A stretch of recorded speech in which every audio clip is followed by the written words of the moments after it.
Vous m'avez demandé de faire cette vidéo, la voici. C'est donc le rapport final de l'enquête sur le fameux VTC en modèle 3 qui avait littéralement perdu tout contrôle en décembre 2021. C'était il y a 3 ans déjà maintenant.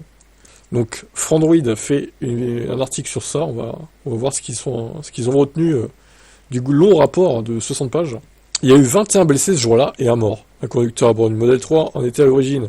Ce genre d'événement amène beaucoup de questions.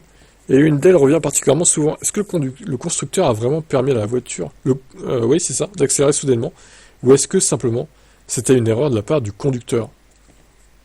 Tesla avait déjà réagi à l'époque, en janvier 2020, à travers un long billet, en réponse à une pétition pour y voir plus clair leur point de vue, étant un peu plus équivoque, puisque le titre est « Il n'y a pas d'accélération involontaire dans les véhicules Tesla, rien que ça ».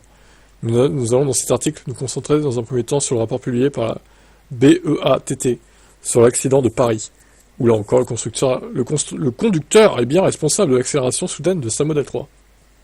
Donc dans un moment de panique, il aurait confondu les pédales d'accélérateur et de frein, entraînant une série de collisions fatales, malgré les données techniques disponibles presque immédiatement. Grâce aux capacités connectées des véhicules Tesla, il aura fallu 3 ans pour que l'enquête conclue à une erreur humaine, et écarte définitivement l'hypothèse d'un défaut mécanique ou logiciel. Non mais comment on peut confondre les pédales, encore une fois, c'est aberrant. Que tu les confondes 2-3 secondes, ouais, bon, ok, ça peut arriver dans une erreur d'inattention. Mais tu t'en rends vite compte, et tu changes de pied, tu changes de pédale. Mais je trouve ça aberrant. Ce type d'incident met donc en lumière des questions importantes. Alors que l'on peut récupérer les données enregistrées par le véhicule en quelques minutes seulement, pourquoi faut-il près de 3 ans pour les analyser? Pourquoi ces événements systématiquement de la responsabilité du conducteur continuent de faire les gros titres? Au moment où les fameuses boîtes noires sont désormais intégrées au véhicule, et où les constructeurs mettent en avant leur capacité à en extraire les données rapidement, comment faire pour... N'est-il pas possible d'aboutir à des conclusions en un temps réduit? C'est mal... Là, c'est mal écrit, là. Hein. Ça va rien dire. Hein. Comment faire pour n'est-il pas possible? Ok.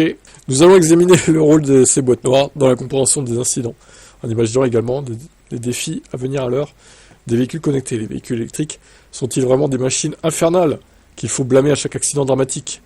Et oui, ce sont des dangers, ces voitures électriques. Ça brûle spontanément en plus. Donc fin novembre, la BEATT a rendu public le rapport d'enquête. Ce fut l'occasion de clarifier de nombreux points, en particulier celui des responsabilités. Ce n'est pas la voiture qui s'est mise à accélérer toute seule, mais bel et bien le conducteur qui a appuyé sur la pédale d'accélérateur. Les données techniques fournies par Tesla montrent bien une pédale qui a été enfoncée, mais pas celle que le conducteur pensait. Il s'agissait de la pédale d'accélérateur. Alors, ma question revient, pourquoi il n'a pas changé de pédale au moment où il s'est rendu compte qu'il se trompait de pédale? Juste ça, en fait. La cause principale de l'accident a été l'incapacité du conducteur à comprendre son erreur d'appui sur la pédale d'accélérateur au lieu de la pédale de frein.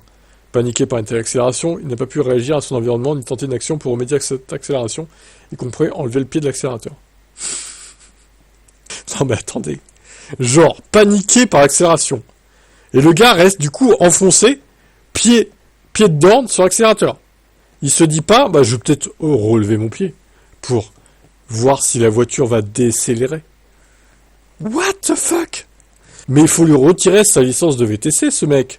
Juste, en fait, c'est un danger public. Désolé, mais à un moment, il faut dire les termes.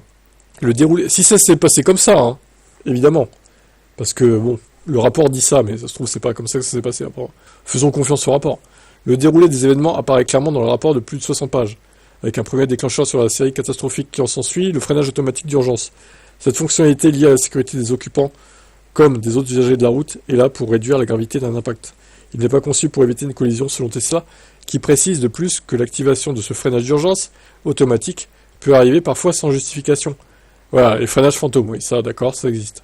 Les conducteurs de Tesla ne devraient donc pas être surpris de lire qu'il leur arrive que leur voiture freine de manière injustifiée et qu'ils sont contraints de appuyer sur la pédale d'accélérateur pour passer outre ce freinage. C'est précisément ce qui est arrivé dans le cas de l'accident de Paris. D'accord, donc il y aurait eu un freinage fantôme. Ok. Comme visible sur la courbe ci-dessus, au moment de l'activation du freinage automatique d'urgence, que l'on voit au pic de la courbe grise, que vous voyez ici en gris, donc le petit pic, ok. Le conducteur avait la pédale d'accélérateur enfoncée de près de 30%. Si vous avez déjà conduit une Tesla, vous saurez qu'une pédale autant enfoncée, ça accélère beaucoup. Or, ce ne fut pas le cas ici, puisque le freinage d'urgence s'est déclenché, et que la vitesse du véhicule continue de baisser à 19h42 et 44 secondes. Une fraction de seconde plus tard, point 2, la pédale d'accélérateur est cette fois enfoncée à 100%. Le conducteur a le pied au plancher, Cet événement désactive le freinage d'urgence automatique conformément à ce qui est annoncé par Tesla. Si l'accélérateur est enfoncé à plus de 90% ou d'une valeur de plus de 50% par rapport à la valeur au moment d'activation, c'est considéré comme une action humaine volontaire ayant pour but de reprendre le contrôle. Et voilà ce que ça fait du coup, reprendre le contrôle. Rappelons qu'à ce moment-là, le conducteur a enfoncé à 100% la pédale d'accélérateur et qu'il est encore 19h42 et 44 secondes. Vous avez probablement mis une minute à lire ces quelques paragraphes, mais en réalité, nous sommes toujours dans la même seconde. 20 secondes plus tard, la voiture finira sa course dans du mobilier urbain à 50 km/h après avoir heurté mortellement un cycliste. Durant ces 20 secondes, il apparaît que la pédale d'accélérateur était toujours enfoncée 100% et que la pédale de frein n'a jamais été touchée. Ouais, je reste interloqué, moi. Comme vous l'avez vu ci-dessus, les données fournies par l'EDR, Event Data Recorder, ou enregistreur de données d'événements, permettent de séparer ce qui s'est vraiment passé de ce qui est relaté. Il ne s'agit aucunement de mettre en cause les déclarations des conducteurs affirmant appuyer sur la pédale de frein alors que c'est la pédale d'accélérateur qui a été enfoncée, mais plutôt de prendre en compte l'intérêt d'un EDR. Sans ces données, dans le cas de l'accident de Paris, il n'y aurait probablement aucune certitude sur le déroulé de l'événement. Lorsque nous avions demandé un échantillon de données suite à une panne moteur, nous avions d'ailleurs été étonnés de la rapidité avec laquelle Tesla les envoyait, mais aussi de la complétude des données. En pratique, nous retrouvons aisément les appuis sur les pédales, commodo, etc. Nous pouvons retracer calmement l'enchaînement des actions, qui ne durent que quelques secondes dans la vraie vie. Dans le cadre du rapport BATT, il aura tout de même fallu 3 ans pour que ces informations soient rendues publiques. Ces délais sont sans aucun doute liés à la nature de l'événement, qui implique la justice, les forces de l'ordre, le constructeur et les différentes personnes impliquées directement dans la collision. Il n'y a aucun doute sur le fait que Tesla a été également sollicité pour valider l'exactitude des données, pour qu'il n'y ait pas de doute sur ce qui s'est passé. À ce jour, il n'y a pas de cas recensé où les données fournies par l'EDR sont erronées, ce qui renforce l'utilité de cette fameuse boîte noire. Il est enfin du ressort des constructeurs de rendre toutes les données de l'EDR intelligibles et faciles à appréhender, pour que les non-spécialistes puissent correctement interpréter la quantité de données qui sont enregistrées. Tesla peut fournir un rapport détaillé et compréhensible sur demande, ce qui est un pas de plus dans la bonne direction, que d'autres constructeurs feraient bien de suivre. Bon, ça commence à faire long, cet article. Hein. Oh là là là là. Bon, bref, on va abréger parce que ça fait long. En gros, voilà, le mec a paniqué, il a continué à accélérer comme un porc, au lieu de freiner, en fait. Suite à un freinage fantôme. Moi, c'est ce que je comprends de tout ça, en fait. Mais,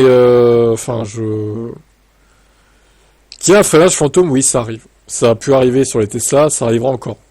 Maintenant, quand il y a un freinage fantôme, tu réaccélères un petit coup pour éviter que la voiture pile, ça ok. Quand tu t'es remis à accélérer, tu lèves ton pied de l'accélérateur, en fait, concrètement. Pourquoi tu continues d'accélérer puis au plancher pendant 20 secondes pour monter à 140? Je n'arrive toujours pas à comprendre.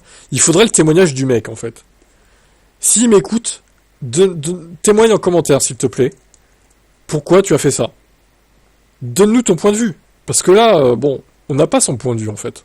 C'est dommage. Faudrait qu'il nous explique concrètement pourquoi il a fait ça. Pourquoi il a fait ce qu'il a fait. Voilà. J'ai rien d'autre à ajouter. Moi, ça me paraît toujours bizarre, cette affaire. Je dis pas que c'est la faute de la voiture, apparemment c'est pas le cas, mais bon. Parce que là, il y a quand même un mort, quoi. Il y a des blessés. Bon, les blessés, ils ont survécu, ça va. Mais ça aurait pu être beaucoup plus grave, d'ailleurs, au final. On s'en sort pas trop mal, je trouve. La personne qui est décédée, rip à elle, hein. Condoléances, évidemment. Mais elle a pas choisi d'être là à ce moment-là, et elle a perdu la vie à cause de ça. Donc, c'est quand même fou, cette affaire. Moi, Toujours 3 ans plus tard, on n'est pas beaucoup plus avancé, finalement. Quel est votre avis sur cette affaire, vous ?